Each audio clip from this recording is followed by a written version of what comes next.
ድሬዳዋ የኦሮሚያ ክልል አካል ነበረ በሕገ መንግስቱ። ሶማሌዎች እና ኦሮሞዎች ወንድማማች ሆነው ለብዙ ዓመት ኖረዋል። ድሬዳዋ ጋር የይገባኛል ጥያቄና ክርክር ተፈጠረ። ሲፈጠር በኢህአደግ ዘመን በዚህማ አንጨቃጨቅም፣ ድሬዳዋ ከኦሮሚያ ይነጠልና ለፌዴራል መንግስት ይሁን፣ ሶማሌ አንዱን ተርም ከንቲባ ይሁን፣ አንዱን ተርም ኦሮሞ ከንቲባ ይሁን ብለው አስማሙ። ይሄ ግን ሕገ መንግስት ላይ የለም። ከዚያ በኋላ ድሬዳዋ ሶማሌና ኦሮሞዎች በሰላም እየኖሩ ነው። በጣም ጥሩ። ሰላም እስካመጣ ጊዜ ድረስ ችግር የለው። አሁን በሶማሌና በኦሮሚያ መካከል የብዙ ቀበሌዎች ጥያቄ አለ። ብዙ በሲዳማና ወላይታ መካከል አለ ጥያቄ።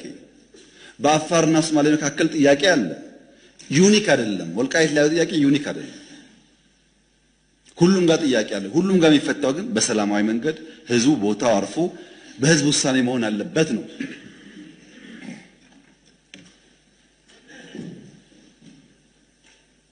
ህዝቡን ሆልድ አድርገው ይዘው አይመለስም ብለው የሚፈጥሩት ቀውስ ህዝቡ ላይ ችግር ከማምጣቱም በላይ ይሄንን ጥያቄ ራሱ በሚያስቡት መንገድም ቢሆን ላለማሳካት እንቅፋት ይሆንባቸዋል።